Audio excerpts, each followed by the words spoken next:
Hello, ഞാനൊരു കുട്ടിക്കാര്യം പറയാൻ വേണ്ടി വന്നതാട്ടോ. നമ്മൾ കുറച്ചധികം ദിവസങ്ങൾക്ക് മുന്നേ ഒരു ഗിവ് അവേ അനൗൺസ്മെന്റ് കൊടുത്തിട്ടുണ്ടായിരുന്നു. അതായത് ഭയങ്കര റൂൾസും കാര്യങ്ങളൊന്നുമില്ല. നമ്മുടെ സപ്പോർട്ടർ ആയിരിക്കണം. അതായത് നമ്മുടെ ബീങ് അസ് ബൈ ഏജ് എന്ന് പറഞ്ഞ ഇൻസ്റ്റാഗ്രാം അക്കൗണ്ടും അതുപോലെ നമ്മുടെ യൂട്യൂബ് അക്കൗണ്ടും സബ്സ്ക്രൈബ് ചെയ്തിരിക്കണം. അതായത് നമ്മുടെ സപ്പോർട്ടേഴ്സിൽ നിന്ന് രണ്ടാളെ എടുത്ത് നമുക്ക് പറ്റുന്ന രീതിയിലുള്ള ഒരു ചെറിയ ഗിഫ്റ്റ് ഹാമ്പർ അവർക്ക് ഗിഫ്റ്റ് ആയിട്ട് കൊടുക്കണം എന്ന് നമ്മൾ ഒരു ഗിവ് അവേ അനൗൺസ് ചെയ്തിട്ടുണ്ടായിരുന്നു കേട്ടോ. അപ്പോൾ ജസ്റ്റ് ഒരു 2 വീക്സ് കൊണ്ട് അതിന്റെ റിസൾട്ട് പറയണം എന്ന് വിചാരിച്ച് അനൗൺസ് ചെയ്തതാണ് ഞാൻ ഈ ഗിവ് അവേ.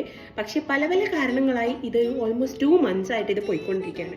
അങ്ങനെ ഫൈനലി നമ്മളെ ഗിവ് അവേന്റെ റിസൾട്ട് അനൗൺസ് ചെയ്യുന്ന ദിവസം വന്നിരിക്കുകയാണ്. ഇന്ന് 17th May ആണ്.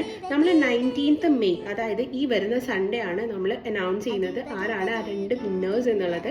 നമ്മൾ യൂട്യൂബിൽ ഒരു ലൈവ് വരുന്നുണ്ട്. അതിന്റെ ടൈം ഞാൻ ഇൻസ്റ്റഗ്രാം സ്റ്റോറി ആയിട്ടും അതുപോലെ നമ്മുടെ യൂട്യൂബിൽ ഞാൻ കമ്മ്യൂണിറ്റി പോസ്റ്റ് ആയിട്ട് ഇടാം. അപ്പോൾ എല്ലാവരും ലൈവിൽ വരണം. നമ്മൾ വിന്നേഴ്സ് ആരാന്ന് അറിയണ്ടേ? അപ്പോൾ ഇത്രയും ബൈ.